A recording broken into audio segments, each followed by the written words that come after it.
الحمد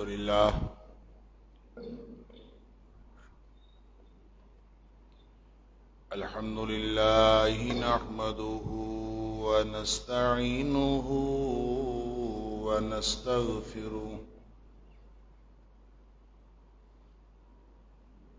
الحمد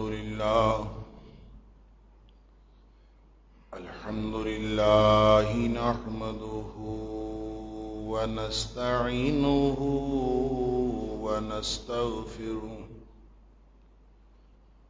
ونؤمن به ونتوكل عليه ونعوذ بالله من شرور أنفسنا ومن سيئات أعمالنا. من يهده الله فلا مضل له ومن يضلل فلا هادي له. وأشهد أن لا إله إلا الله وحده لا شريك له. وأشهد أن محمدًا عبده ورسوله صلى الله عليه وسلم. أرسله بالحق بشيرًا ونذيرًا بين يدي الساعة. فمن يطع الله ورسوله فقد رشد واهتدى. ومن يعص الله ورسوله فقد ضل وغوى. فإنه لا يضر إلا نفسه ولا يضر الله شيئا. نسأل الله ربنا أن يجعلنا ممن يطيعه ويطيع رسوله ويتبع رضوانه ويجتنب سخطه. فإنما نحن به وله. أما بعد فإن خير الحديث كتاب الله وخير الهدي هدي محمد صلى الله عليه وآله وسلم. وشر الأمور محدثاتها وكل محدثة بدعة وكل بدعة ضلالة وكل ضلالة في النار.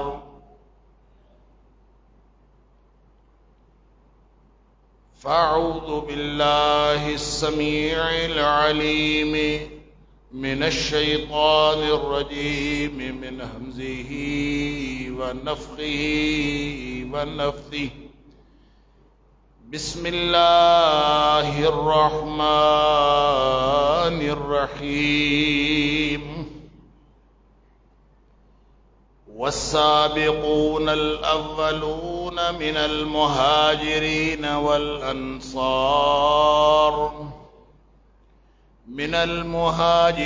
والأنصار والذين اتبعوهم بإحسان رضي الله عنهم ورضوا عنه وأعد لهم جنات تجري تحتها الأنهار تجری تحتها الانہار خالدین فیہا ابدا ذالک الفوز العظیم۔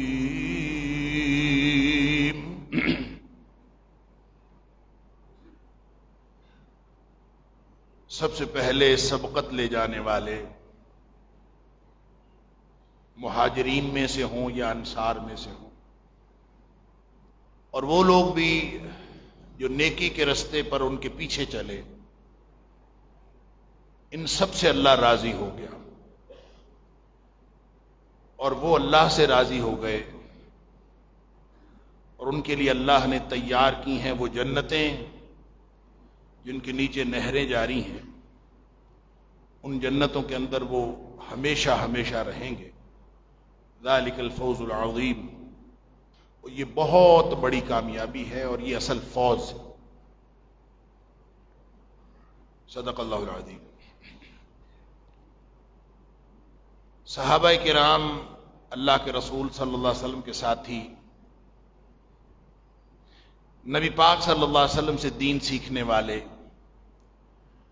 حالت ایمان میں نبی اکرم صلی اللہ علیہ وآلہ وسلم کے ساتھ وقت گزارنے والے اور اپنی پوری زندگی ایمان پر قائم رہنے والے، اللہ کے رسول صلی اللہ علیہ وآلہ وسلم سے دین سیکھ کر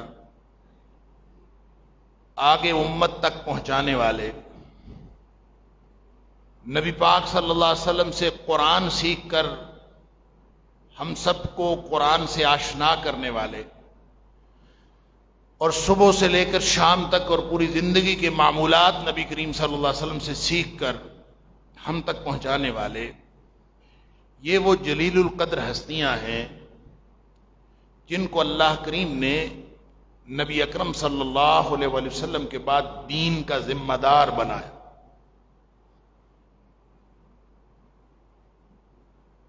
اور سارے کے سارے صحابہ کرام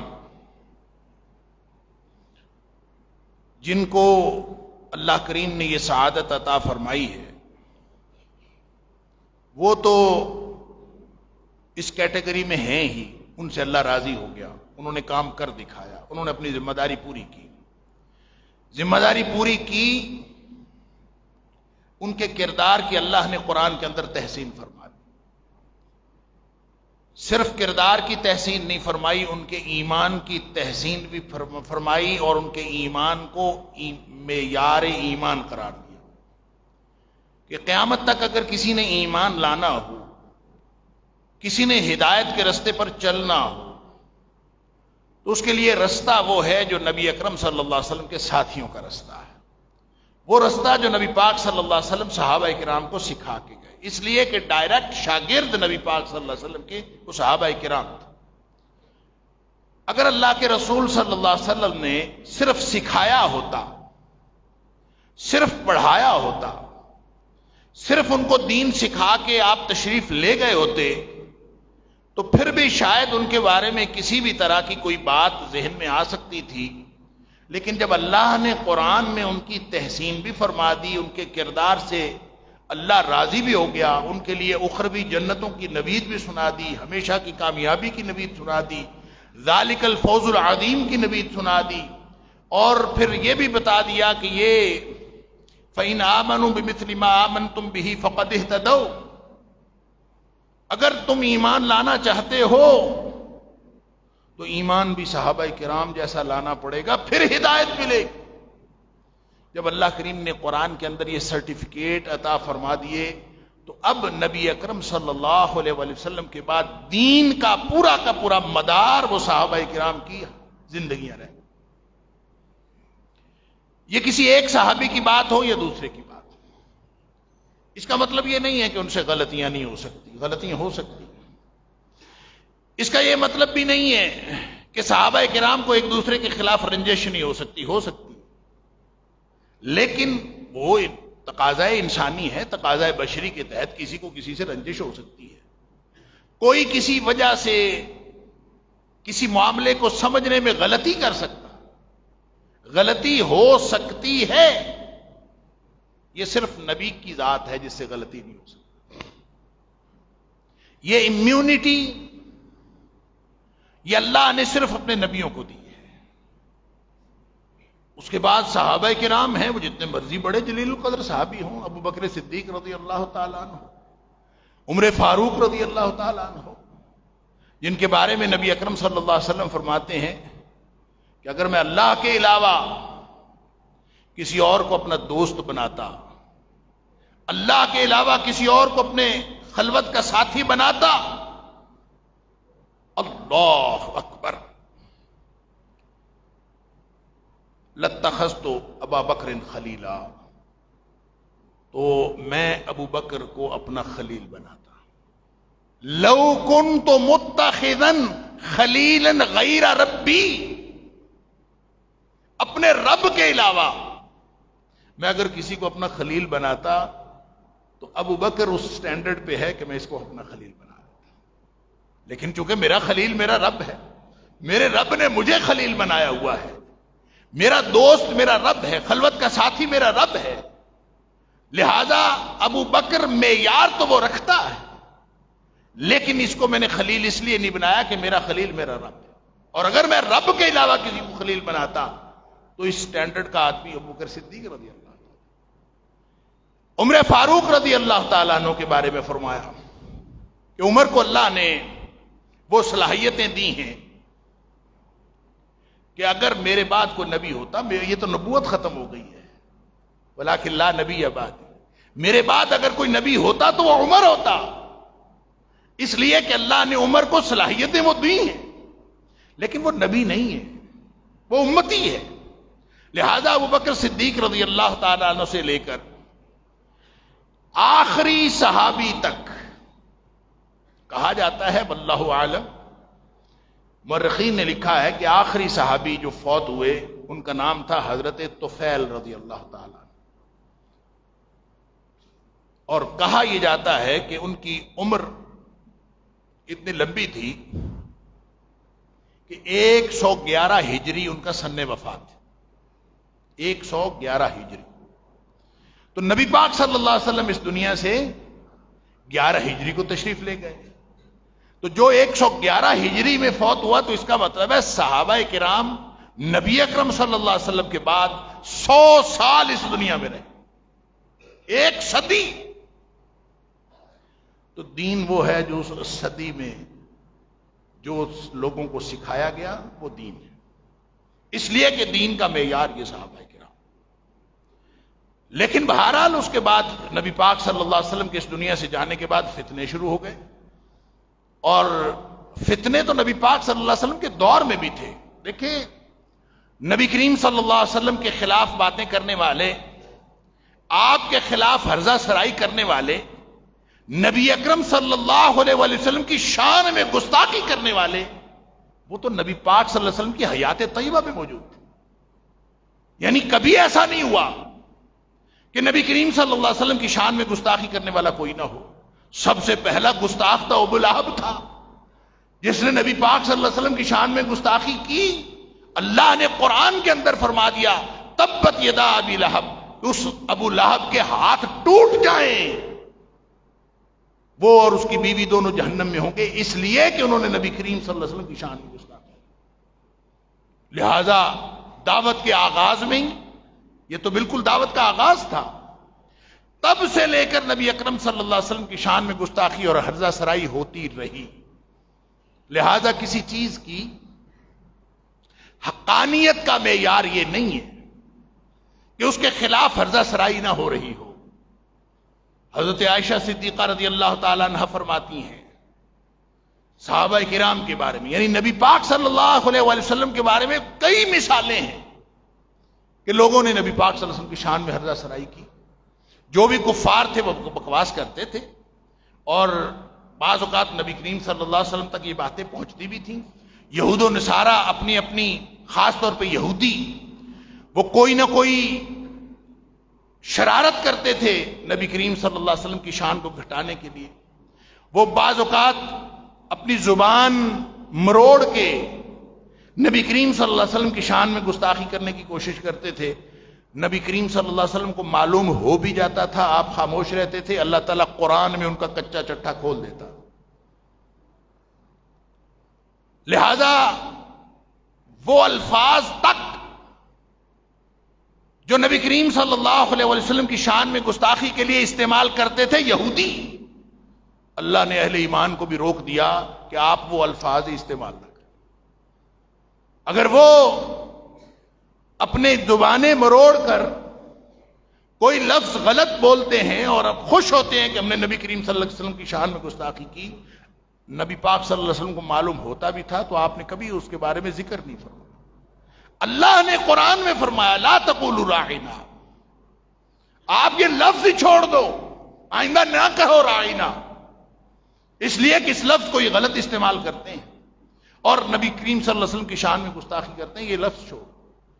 پھر وہ واقعہ بھی دیکھ لیجئے جب حضرت عباس رضی اللہ تعالیٰ عنہ نبی کریم صلی اللہ علیہ وسلم کی شان میں گستاخی کا کوئی واقعہ لے کے آئے تھے اور آ کے بڑے دل گرفتہ تھے اور آ کے نبی پاک صلی اللہ علیہ وسلم سے ذکر کیا تھا کہ لوگ تو بکواس کر رہے ہیں۔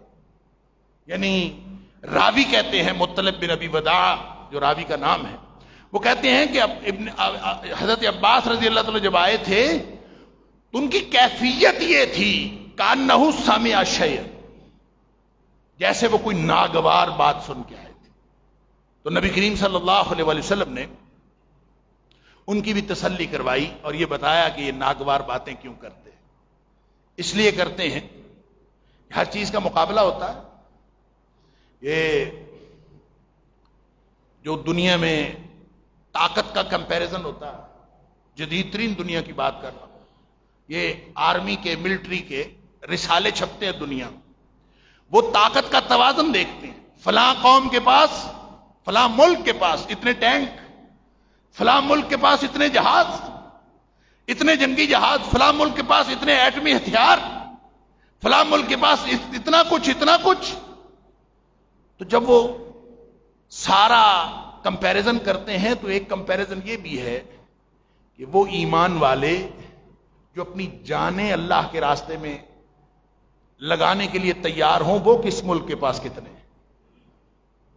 تو جب اس دور میں تقابل ہوتا ہوگا اور آج کے دور میں بھی تقابل ہوتا ہے کہ ہر مذہب اپنی کتابیں مقابلے میں کتابیں پیش کرتا ہے، ہر مذہب اپنے معمولات دوسروں کے معمولات کے مقابلے میں پیش کرتا ہے، ہر قوم اپنے لیڈر کے مقابلے میں لیڈر پیش کرتی ہے، دوسروں کے لیڈر کے مقابلے میں لیڈر پیش کرتی ہے، سب کچھ پیش کرتی ہے، لیکن ان کو کبھی بھی نبی اکرم صلی اللہ علیہ وسلم جیسا ہادی اور رہنما نہیں ملا۔ جب ایسا ہے ہی کوئی نہیں، اللہ نے دوسرا بنایا کوئی، جیسے اللہ کی شان، اللہ کی ذات یکتا ہے اور بے مثل ہے، اسی طرح نبی اکرم صلی اللہ علیہ وسلم کی ذات یکتا ہے اور بے مثل۔ جب ہے ہی کوئی نہیں تو پھر وہ اپنے انتقام کی آگ ٹھنڈی کرتے ہیں ہرزہ سرائی کر کے۔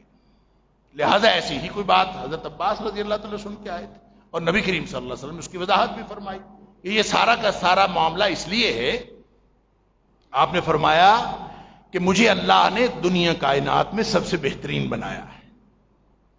آپ نے سن رکھی ہے یہ حدیث، میں دوبارہ عرض کر دیتا ہوں کہ نبی پاک صلی اللہ علیہ وسلم ممبر پہ کھڑے ہو گئے، راوی کہتا ہے آپ ممبر پہ کھڑے ہو، ممبر پہ کھڑے ہو کے آپ نے فرمایا فقام علی المنبر فقال من انا، آپ ممبر پہ کھڑے ہوئے اور آپ نے صحابہ کرام سے پوچھا میں کون ہوں؟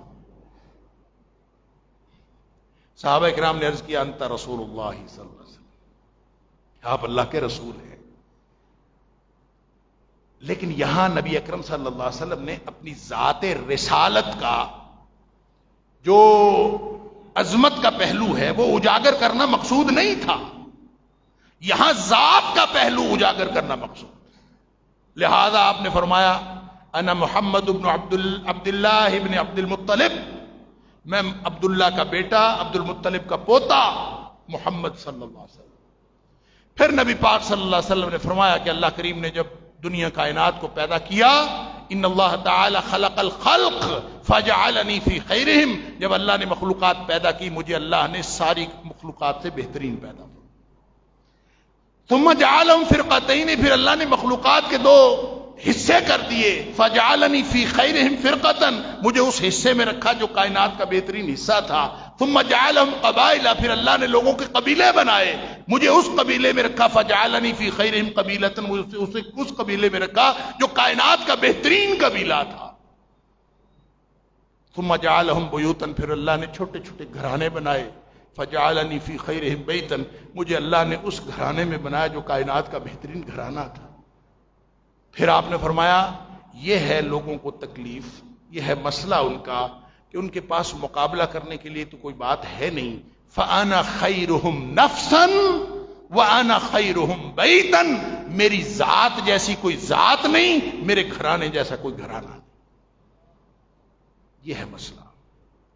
پھر نبی پاک صلی اللہ علیہ وسلم اپنی اس جماعت کو منتخب کر کے، وہ جماعت، وہ نفوس قدسیہ جن پر نبی کریم صلی اللہ علیہ وسلم نے دن رات محنت فرمائی، دین سکھایا، ان کو اللہ کا خوف دلایا،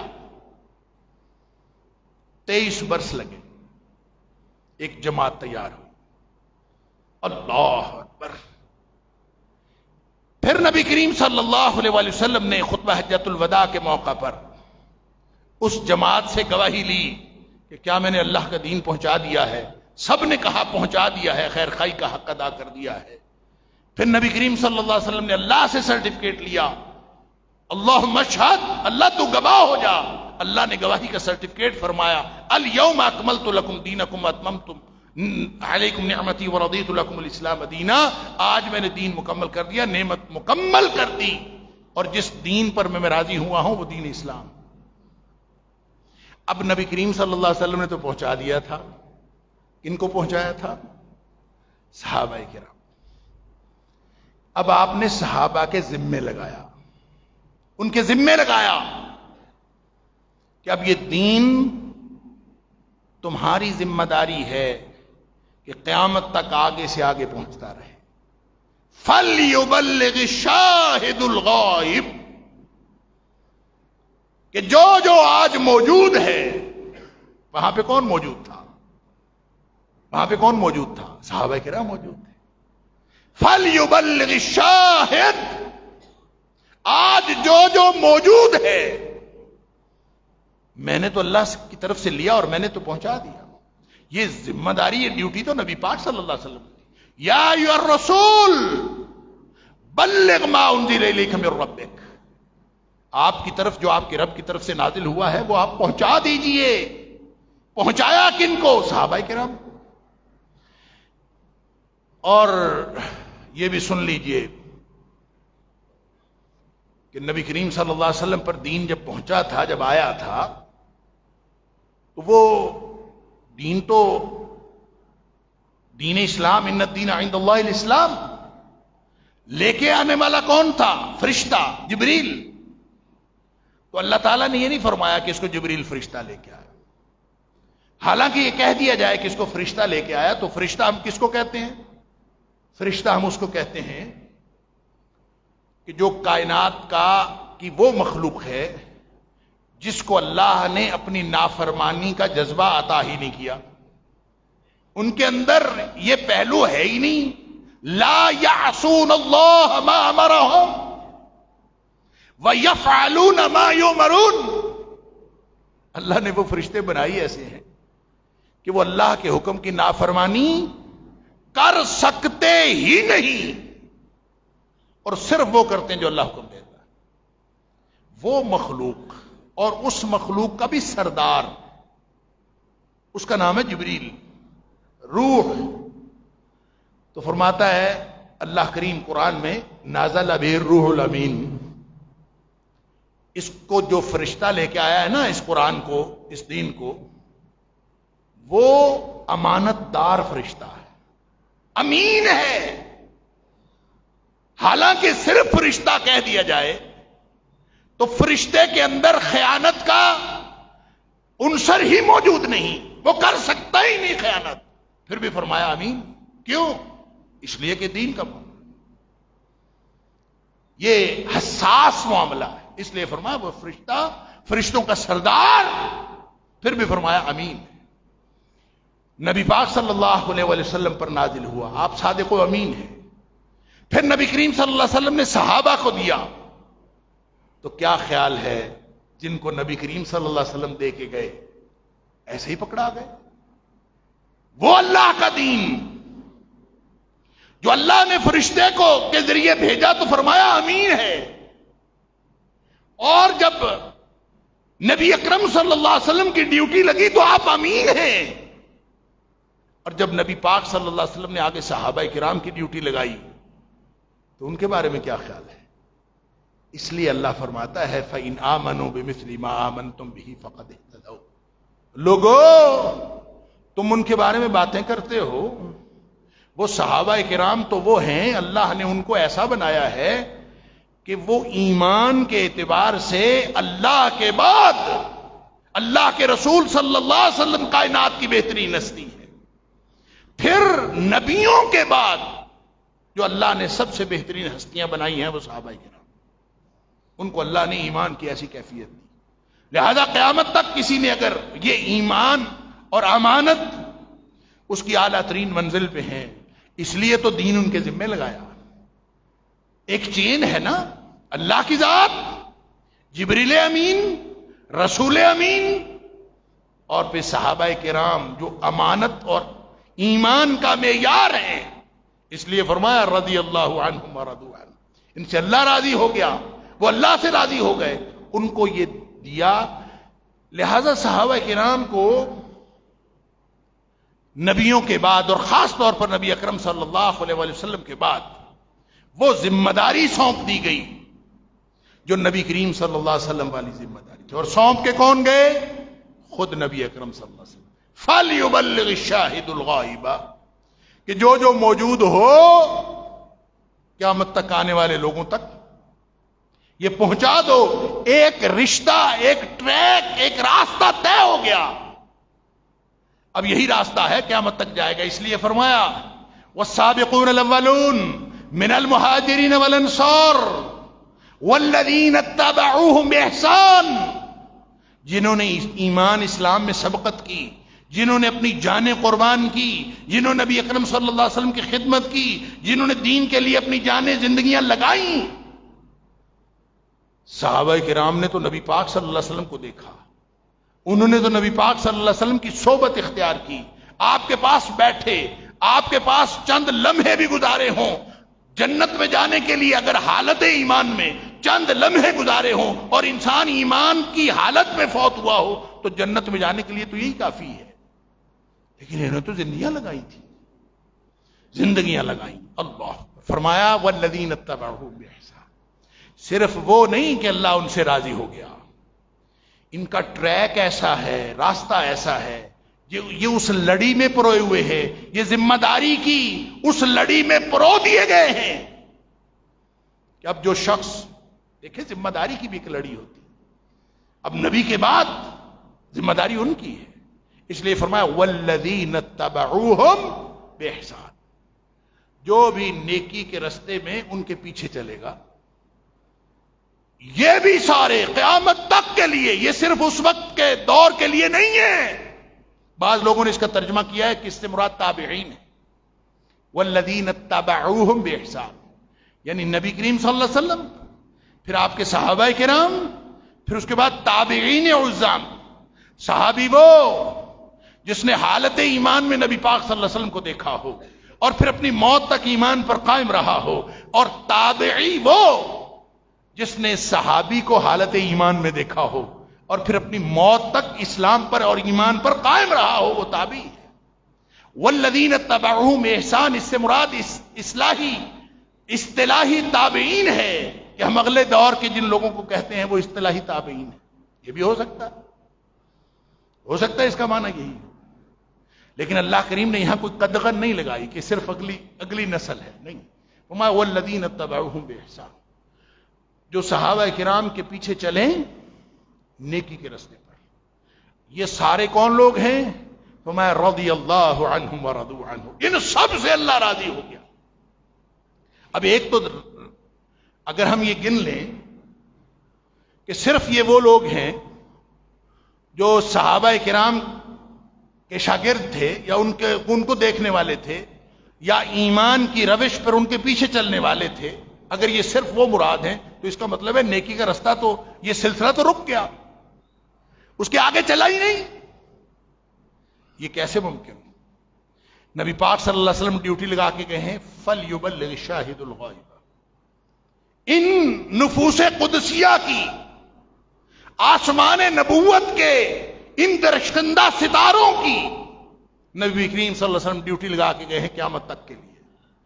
لہذا یہ معیار ایمان یہ صرف تابعین کے لیے نہیں ہے، صرف تبع تابعین کے لیے نہیں ہے، بلکہ یہ قیامت تک کے لیے ہے.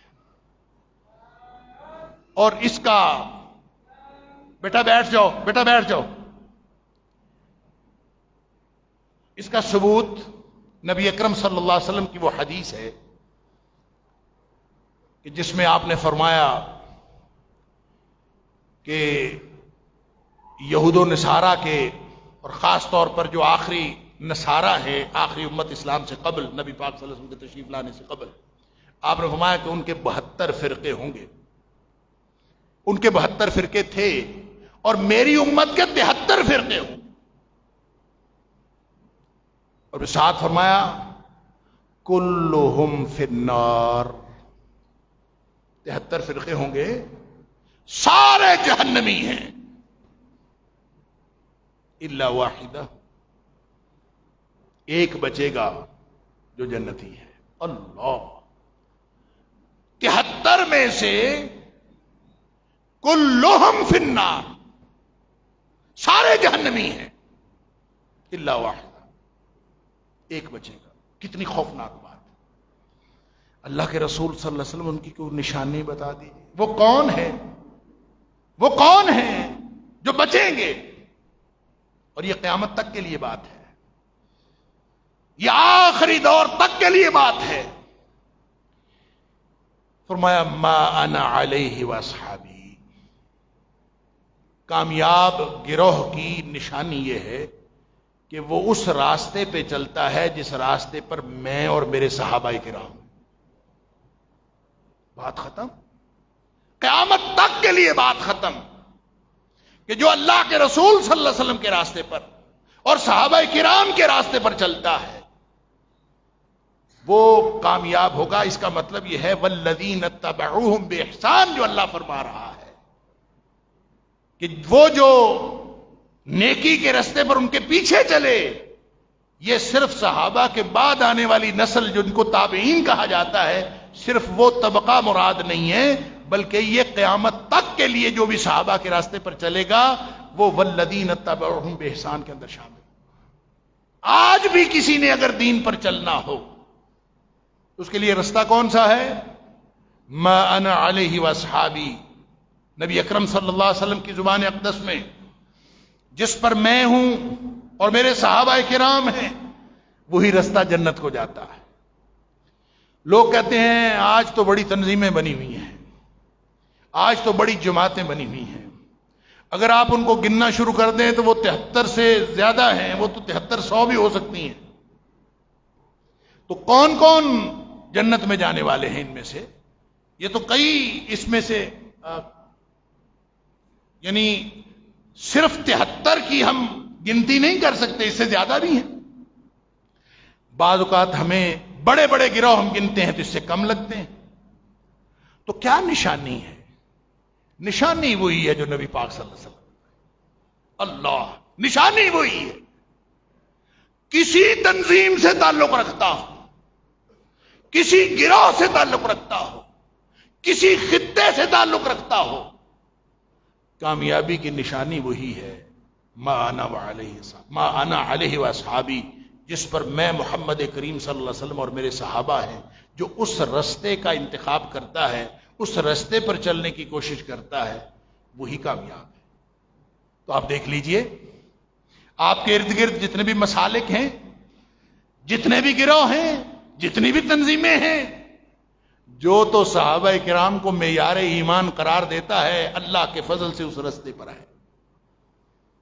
جو صحابہ کرام کو ایمان کا معیار قرار دیتا ہے اور صحابہ کرام والے رستے پر چلنے کی کوشش کرتا ہے. میں نے عرض کیا 100 سال ہے صحابہ کا دور، اور 100 سال میں جو دین کے اندر کوئی چیز تھی نہیں اور اس کا دین کے ساتھ کوئی تعلق نہیں تھا، بعد میں داخل کی گئی، وہ دین کیسے ہو سکتی؟ آپ اگر دین پر چلنا چاہتے ہیں تو معیار صرف صحابہ کرام، والذین اتبعوہم بإحسان۔ اس لیے حضرت عائشہ صدیقہ رضی اللہ تعالیٰ عنہ فرماتی ہیں، میں بات یہ کر رہا تھا کہ صحابہ نبی اکرم صلی اللہ علیہ وسلم کے خلاف ہرزہ سرائیاں ہوتی رہیں، اسی طرح صحابہ کرام کے خلاف بھی ہرزہ سرائیاں ہوتی، اور یہ آج نہیں ہوتی۔ یہ جو صحابہ کرام کے خلاف زبان درازی کرنے والے، صحابہ کرام کے اوپر طرح طرح کے اتہام لگانے والے، صحابہ کرام کے بارے میں ہرزہ سرائیاں کرنے والے، یہ صرف آج نہیں پیدا ہوئے۔ جس طرح نبی کریم صلی اللہ علیہ وسلم کی گستاخی کرنے والے آج پیدا نہیں ہوئے، اس دور میں بھی تھے، ہر دور میں رہے ہیں، اسی طرح صحابہ کرام کی گستاخی کرنے والے بھی ہر دور میں رہے۔ اور اس کا ثبوت مسلم شریف کے اندر روایت ہے، حضرت عروہ بن زبیر رضی اللہ تعالیٰ عنہ وہ فرماتے ہیں، میں اما عائشہ صدیقہ رضی اللہ تعالیٰ عنہ کے پاس گیا، شکایت کی ہوگی نا، اما جی یہ کیا ہو رہا ہے، لوگ کیا بکواس کر رہے ہیں، لوگ کیا باتیں کر رہے ہیں، صحابہ کرام کے بارے میں باتیں کر رہے ہیں۔ اما جی فرماتی ہیں واقعی یہ عجیب و غریب لوگ ہیں، ان کو تو حکم دیا گیا تھا امیرو، یہ مسلم شریف کی روایت ہے، اور آپ لوگوں کو معلوم ہے کہ صحیح ترین جو حدیث کی کتابیں ہیں وہ بخاری اور مسلم۔ اللہ اکبر۔ حضرت عائشہ صدیقہ رضی اللہ تعالیٰ عنہ فرماتی ہیں، امروا ان یستغفروا لاصحاب النبی صلی اللہ علیہ وسلم، ان کو تو حکم دیا گیا تھا کہ صحابہ کی جو خدمات ہیں، انہوں نے جو نبی کریم صلی اللہ علیہ وسلم کے ساتھ زندگی گزاری، انہوں نے جو نبی کریم صلی اللہ علیہ وسلم کے پاس کے ساتھ اپنی جانیں قربان کرنے کا جذبہ رکھا۔ ہمارے بر صغیر کے ایک عالم تھے، وہ کہا کرتے تھے کہ صحابہ کرام کی قربانیاں پڑھیں نا، نبی کریم صلی اللہ علیہ وسلم کے لیے ایثار اور قربانی کا جذبہ دیکھیں، دین کے لیے مر مٹنے کا جذبہ دیکھیں، اور نبی پاک صلی اللہ علیہ وسلم کے ساتھ ان کی محبت دیکھیں، تو لگتا یوں ہے کہ اگر نبی اکرم صلی اللہ علیہ وسلم ان کو یہ حکم دیتے صحابہ کرام کو کہ اپنی کھال اتارو اور اپنی کھال کا جوتا بنا کے مجھے پیش کرو، تو ان کے اندر جذبہ یہ تھا کہ یہ خود اپنی کھال اتارتے اور جوتا بنا کے نبی پاک صلی اللہ علیہ وسلم کو پیش کرو۔ ان کو اللہ نے ایمان کا وہ معیار دیا تھا، نبی اکرم صلی اللہ علیہ وسلم کے ساتھ محبت کا وہ معیار عطا فرمایا۔ تو اما عائشہ صدیقہ رضی اللہ تعالیٰ عنہ فرماتی ہیں کہ لوگ عجیب ہیں، یہ نفوس قدسیہ تو اس قابل ہیں کہ ہمیشہ ان کے لیے دعا کی جائے، اور یہی نبی پاک صلی اللہ علیہ وسلم حکم دے کے گئے تھے، امیرو، ان کو حکم دیا گیا تھا ان یستغفروا لاصحاب النبی صلی اللہ علیہ وسلم، کہ یہ نبی پاک صلی اللہ علیہ وسلم کے صحابہ کے بارے میں ہمیشہ استغفار کرتے رہیں، ان کے لیے دعائیں کرتے رہیں۔ ان کو تو یہ کہا گیا تھا فسبوہم، لیکن یہ دنیا میں ایسے بدبخت بھی ہیں جو بجائے ان کے لیے دعائیں کرنے کے ان کو برا بھلا کہتے ہیں۔ انا للہ و انا الیہ راجعون۔ ایمان بچانا ہے تو اس روش سے رکنا ہوگا، ایمان بچانا ہے تو کسی بھی صحابی کے خلاف کوئی بات زبان سے نکالنے پر اپنے زبان کو تالے لگانے ہوں گے۔ تاریخ کے اندر لکھا ہے غلطیاں ہوئی ہیں، میں انشاءاللہ کوشش کروں گا اگلے جمعے زندگی رہی تو بشرط توفیق الہی اور بشرط زندگی انشاءاللہ۔ دیکھیں حضرت عثمان غنی رضی اللہ تعالیٰ عنہ شہید ہوئے، حضرت عمر فاروق رضی اللہ تعالیٰ عنہ شہید ہوئے۔ یہ جو دن چل رہے ہیں، ان دنوں میں اگر ہم شہادت کی ترتیب بھی بنائیں تو پہلے عثمان غنی رضی اللہ تعالیٰ عنہ کی شہادت ہے 18 ذی الحج کو، پھر عمر فاروق رضی اللہ تعالیٰ عنہ کی شہادت ہے 1 محرم الحرام کو، اور حضرت حسین رضی اللہ تعالیٰ عنہ کی شہادت آگے جا کے 10 محرم کو آتی ہے. تاریخ میں بے شمار واقعات لکھے ہیں، اور پھر تاریخ نے تو یہ بھی لکھا ہے کہ جس وقت حضرت حسین رضی اللہ تعالیٰ عنہ کے لیے حضرت حسین رضی اللہ عنہ کوفے کو جا رہے تھے تو حضرت ابن عباس رضی اللہ تعالیٰ عنہ، حضرت ابن عمر رضی اللہ تعالیٰ عنہ، حضرت ابن زبیر رضی اللہ تعالیٰ عنہ، یہ سارے ان لوگوں میں سے تھے جنہوں نے بیعت نہیں کی تھی یزید کی. یہ روک رہے تھے کہ نہ جاؤ. ایک گروپ روکنے والا، موقف ایک تھا.